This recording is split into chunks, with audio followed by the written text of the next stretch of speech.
Hey everybody, welcome to Thinking Outside the Longbox. I'm Gabe, your host as usual, and today we are talking with Kristen Anne Ferraro and Eric Wolf.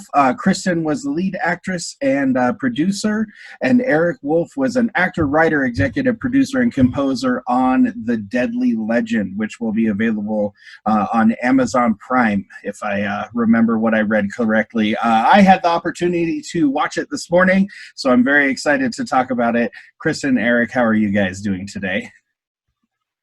We're doing wonderfully. Thank you for having us, Gabe. Absolutely great, Gabe. Nice to be with you.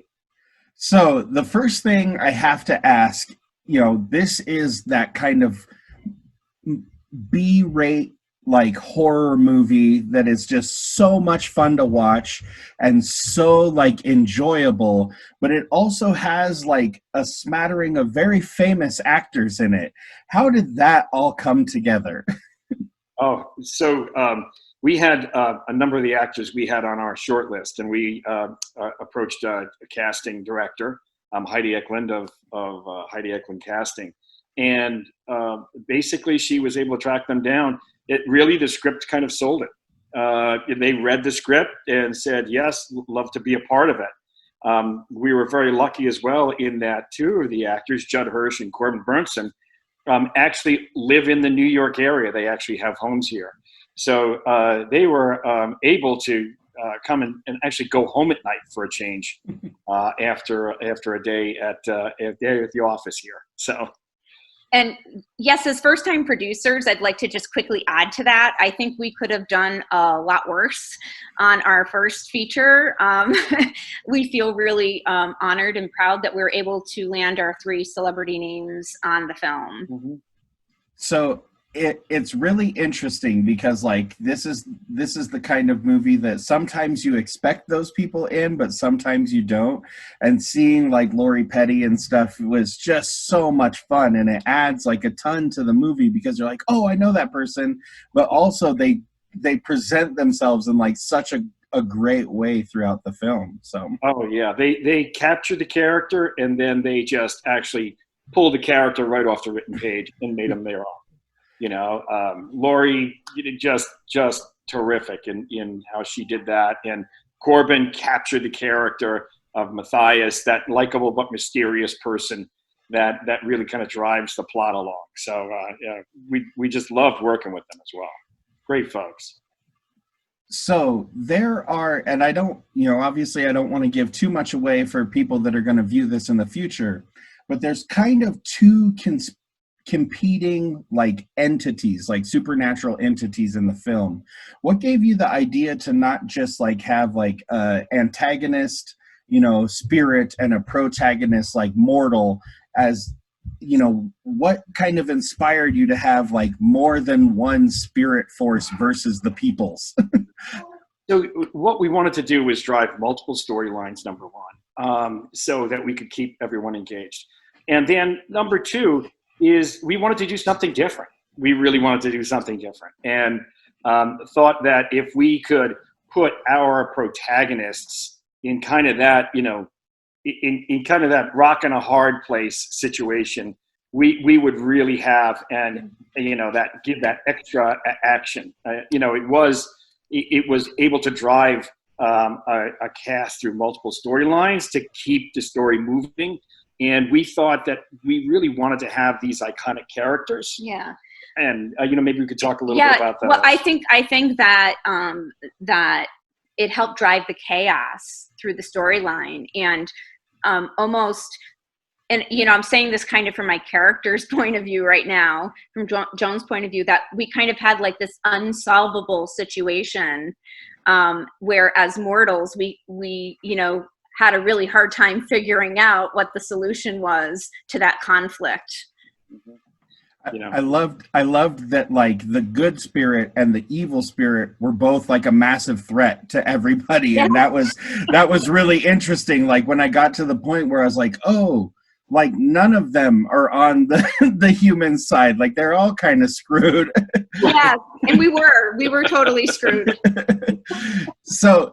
So this, you know, these kind of movies, it's one of my favorite kind of films. I love to sit down and just watch, like, and I hope you're not offended by this, but I love watching like trashy horror movies. Like, it's one of my favorite things in the whole world. So we're not offended. No, this was really meant to be a fun movie, you know, a fun, suspenseful movie with some good camp in it, and you know, where people could have a good time. You know, we didn't expect to write this and get a Nobel laureate. We really wanted people to enjoy themselves, you know, and yeah, and just to add to that, we truly believe, as filmmakers and even as business people, that there is a great niche market right for this type of film. We truly believe that. It's, you know, like literally in my day-to-day life, I sell like trashy VHSs on Etsy. Like, that's what I do. So like this is kind of cool to me to like watch kind of like the birth of like those sorts of movies. You know, I get all sorts of crazy DVDs from people and stuff too. And I guess for me, like what kind of pushed you to make it not just like, you know, you could have made it like scary, you know, but like no humor. You know, you could have made it, you know, just scary, just gory, just violent, but this has so much humor in it. Like the scene that especially comes to mind is when you bury the guy with the dump truck and his hand is sticking out and you give him the beer. Like, and then later in the movie, you see his hand is still holding the beer. I laughed out loud both times, and I'm like watching the movie by myself. So it's weird to laugh out loud in those situations. I think some of those really unique, fun, and original one-liners are sticky with audiences. Yeah. And so those are the types of things we believe the audience will remember and repeat. You know, my nephew who saw it keeps saying to me every time he calls me, "Anybody got a beer?" You know, we kind of wanted to coin these phrases from the film because we know with this type of audience, they like that type of thing. And I think the other piece to this is that, you know, when you have 90 minutes, it's really tough to wind a person up and keep that spring wound for an entire 90 minutes. You got to let the tension out. And so that's what the camp is there for, right? It's, you know, we build up a little suspense and then we just let it out with a laugh, right? With these camping situations. And, you know, quite frankly, I would just like love to follow in the footsteps of Bruce Campbell. He's like one of my favorite actors. Right. Me too. The chin is one of the greatest, that's for sure. I know, right?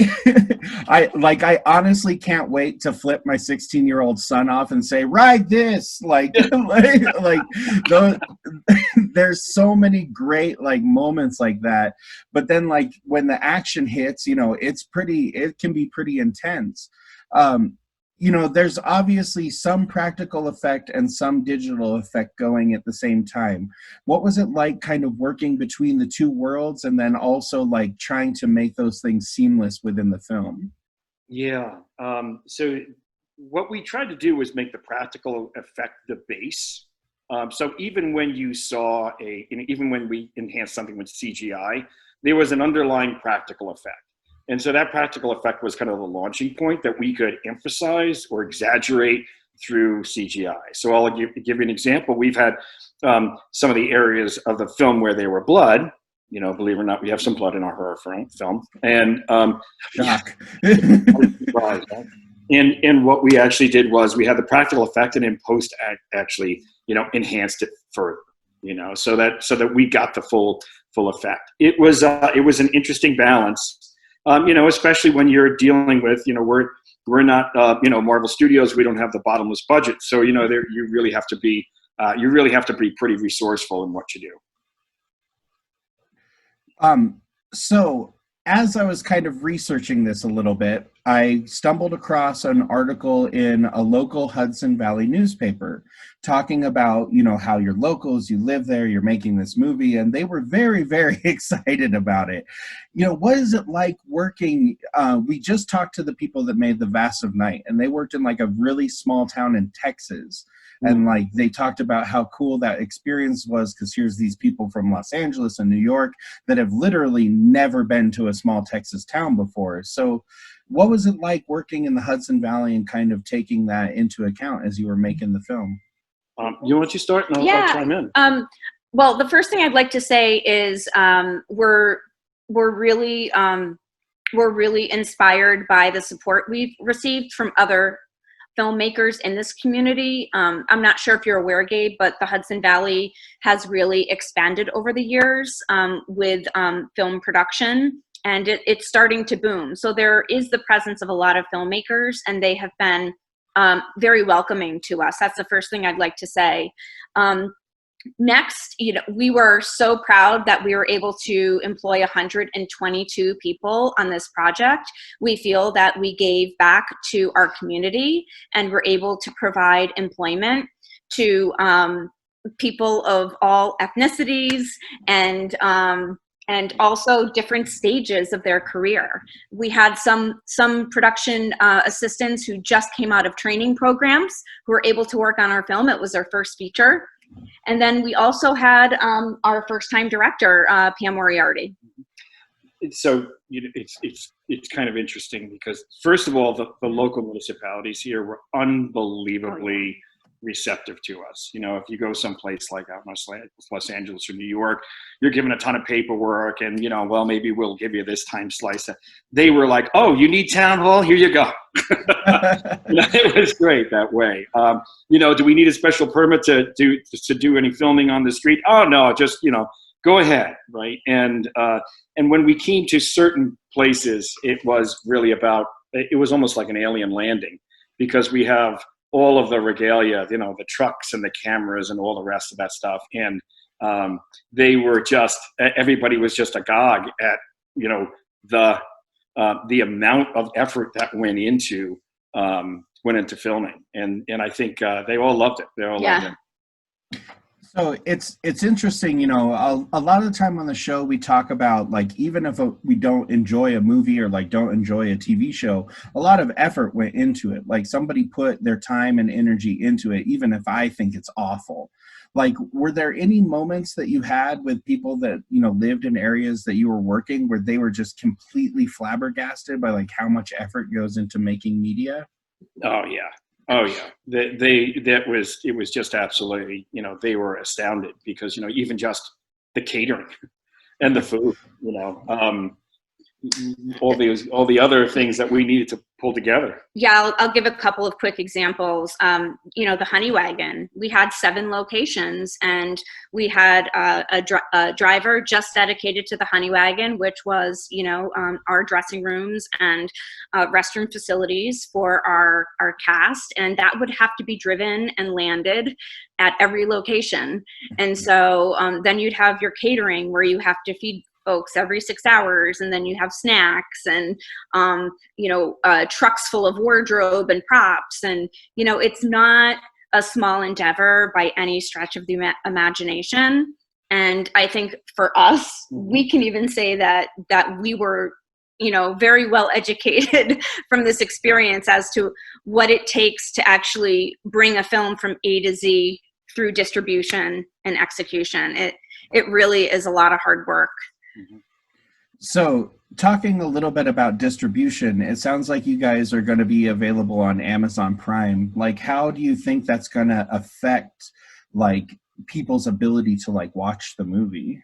Do you want to tell them all the platforms? Well, I'll give a whirl at it. So actually, we're going to be accessible by over 50 million homes. 25 platforms. Yes, 25 platforms. So we will be on, if we're not already, Amazon Prime, Google Play, Apple iTunes, most of the cable on-demand networks, Microsoft Network. So YouTube, yes, Vudu, YouTube. Vimeo, Nice. You name it, we'll be on there. We'll be on almost all of the pay or rent platforms. Right. That's awesome. So, obviously like movies are like in a different era now than they were, even like 10, 15 years ago, where like a movie, it used to be like the video on demand market. Like if your movie went straight to video, it was kind of like a coffin nail, maybe it's going to get picked up, by some cult fans and it's going to build some, excitement over time. But now, I mean, you've made this movie that like has the potential to be a cult film, except for it's like instantaneously available for 50 million people to watch. Right. Like, how do you think that changes like people's desire to make movies like this? Well, so first of all, the current situation really has kind of changed the whole landscape of how people want to watch and how they will access movies in the future. We actually originally wanted to do a theatrical release, and with everything that happened, in this situation, even as much as early as a month ago, we were still trying to explore whether we could even have a regional rollout from a theatrical perspective. But it really has, the culture has changed. The culture has changed where, people are right now looking for content, and they're looking for content in their homes. Mm-hmm. And they want to be comfortable when they watch it. And I think it really is going to drive more and more the on-demand or the streaming channels as we go forward. I think we've just seen the tip of the iceberg related to that. And I believe that there is a tremendous amount of revenue that's going to come into the industry in the future that is not going to be traditional, from those traditional markets, those traditional platforms. Like when I think about it, I currently subscribe to 5 streaming services. Wow. And it still costs less than having basic cable. So like it's a really interesting thing. When you've had the opportunity to like interact with people that have watched the movie, what's been the general response so far? Oh, gee whiz. It's a hoot, right? So and the greatest thing that we saw, at least that I saw out of that, is that, we're in the horror genre, but even people who don't like horror love the movie. Yeah. And, you have those families where the one person is the horror aficionado and the other one just can't stand it, right? The husband loves the horror, the wife hates it, or vice versa. And what we found is that, everybody likes this movie. It's just one of those things that is entertaining enough and not too scary or gory, so that it will, that will draw them in and entertain them as we go through. And I think I've heard too, they think it's really fun and funny. Mm-hmm. It's entertaining are the words I'm hearing. And it's also meant to be a game too. We consciously tried to embed as many Easter eggs as we possibly could. I was just about to ask about something like that. So go for it. Go for it. Go ahead. So the scene where the 2 main female leads are on the platform in their swimsuits and the chains hop up, is that an homage to Creepshow 2? Like, because that genuinely scared me so bad when I was a kid that I don't think I swam in a lake for like a decade. And just for the record, we have relatives who have seen it who don't want to go swimming in the lake now. So. Yeah. It was kind of we wanted to give, you hit one of them, the nails right on the head, and the other is Jaws. We wanted to kind of give that kind of homage to Jaws as well in those scenes, but in that scene. So, but if you go through it, it is, you will see Jaws, Friday the 13th, Creepshow, mm-hmm. Sixth Sense, Aliens, even The Shining. You think about The Shining. So, and we won't give you all of those kind of things because even Jurassic Park, and when you take a look at the car scene, you'll be reminded of something that happened in the original Jurassic Park. Oh my gosh, I'm gonna have to go back and rewatch it. So, but eventually we're gonna have a social media contest if someone can name all the Easter eggs that we have planted within awesome. that movie. So there's a bunch more. So, and we just did it as a game so that people could be entertained. Gabe's thinking he wants to enter. Yeah. Oh, yeah, no, I am thinking, but I was mostly thinking of my next question. Sometimes my brain works real slow. I don't know. It's probably because I live in Colorado. So when when you're working like with social media and, you know, doing these kind of interviews, obviously I know there's been a lot of like convention cancellations and stuff. Are there ways that you're replacing like physical meetups with social media like efforts? Yeah, and that's what we're going to try and do. We're going to really want, through social media, we're going to try and engage people through games and gameplay and group play as we go forward. Well, we do have a plan. I don't want to give all the details yet, but we do have a plan that involves cosplay, dress up in relation to the film. And we think that because the characters will be sticky with our fan base, that it will be really fun. Right. I might dress up as the Chain Druid. See how that goes. So, you know, the costuming in this is like really interesting. Like I feel like, you know, everything seems like very naturalistic, but like the ghosts seem like so weird and out of place because they're meant to seem weird and out of place. Like how did you put together like all the design work and stuff for the movie? Well, you know what? It's the design work for the movie, but what I'd like to be able to do is also give tribute to the actors. So I will give, you know, Tatiana Spur was Lucy. And you know, these actors really brought these characters out.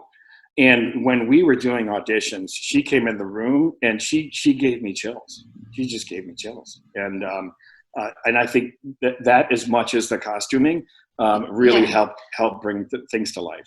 I'll quickly comment on the costuming. You know, our design team in the costume department did draw photos, and they worked with our art department so they could really nail down the look and feel of what those ghosts would be wearing. And they would run it, you know, by the director, and then they'd start looking at materials and fabrication. Mm-hmm.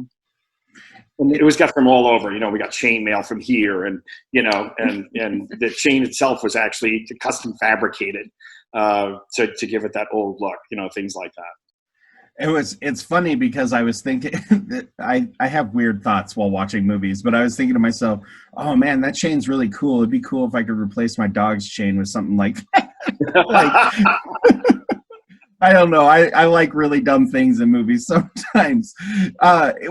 You know, as you're doing the filming and like you're working on these sets with like, you know, backhoe and all that sort of stuff. Did somebody actually have to learn how to use the heavy machinery for like the film? Oh yeah, I had to get taught. So I actually used the heavy machinery. You know, that's awesome. I actually, you know, drive the dump truck onto the set, you know, into the scene, you know, and operate the excavator. So yeah, so that was great. People were very patient with me. They wanted to make sure though I didn't kill anybody. So they were kind of like, don't press this button.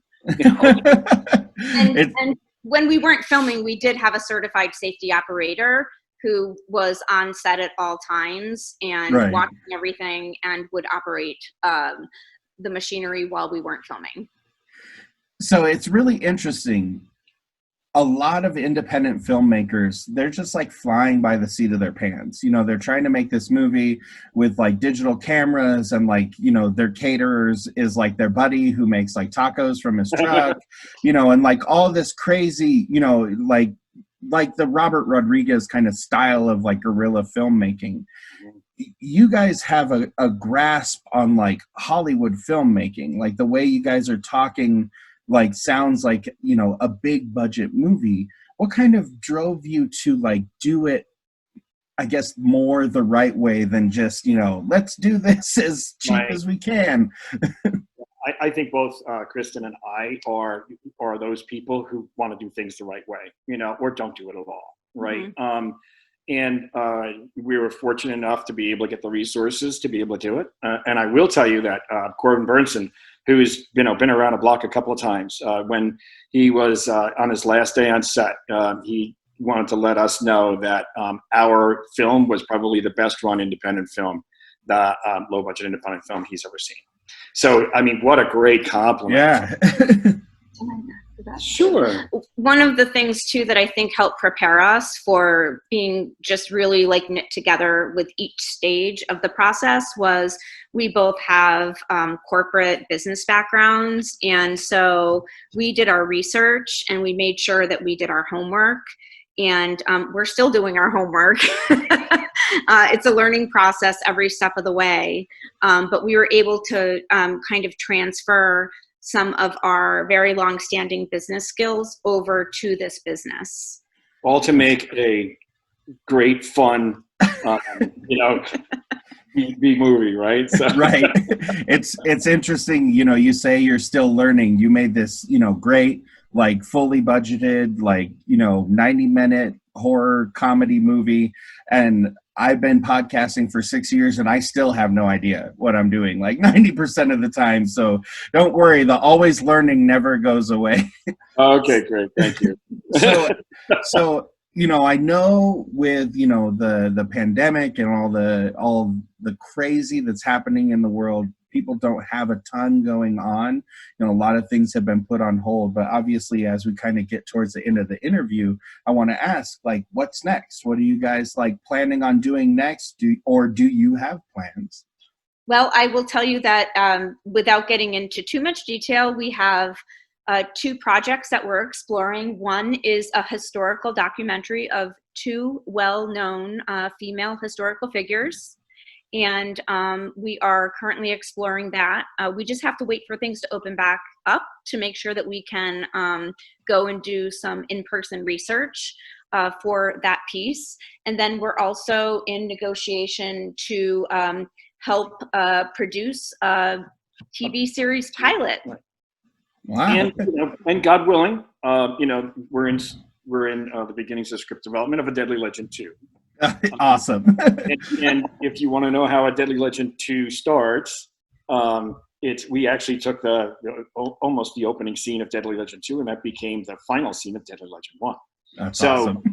It's Fingers crossed. Fingers crossed. We hope everybody loves it. We hope it becomes the cult classic that we hope. Yeah. And hopefully for folks like you will enjoy it. Well, I plan on signal blasting it. Obviously we'll do it through our podcast, but I have my shop website. I've already posted the trailers. So thank you so much for your support, Gabe. I love it. So speaking of social media and how to find you, let our fans know how they can find you so that they can keep track of Deadly Legend 2, crossed fingers, and everything else that you guys are working on. So first is our website, which is www.adeadlylegend.com, and you can go there for live updates on our platform rollout. Those are updated as they become live, and you can link directly to them. So that's a good place to visit. We also have Instagram, which is ADL Film. Facebook is A Deadly Legend, and Twitter is A Deadly Legend. Please follow us. Awesome. Well, thank you so much, guys, for being on the show. We really appreciate your time, and I love your movie, so take that. Thank you so much. Please keep in touch. And thank you so much, guys. I really appreciate your time.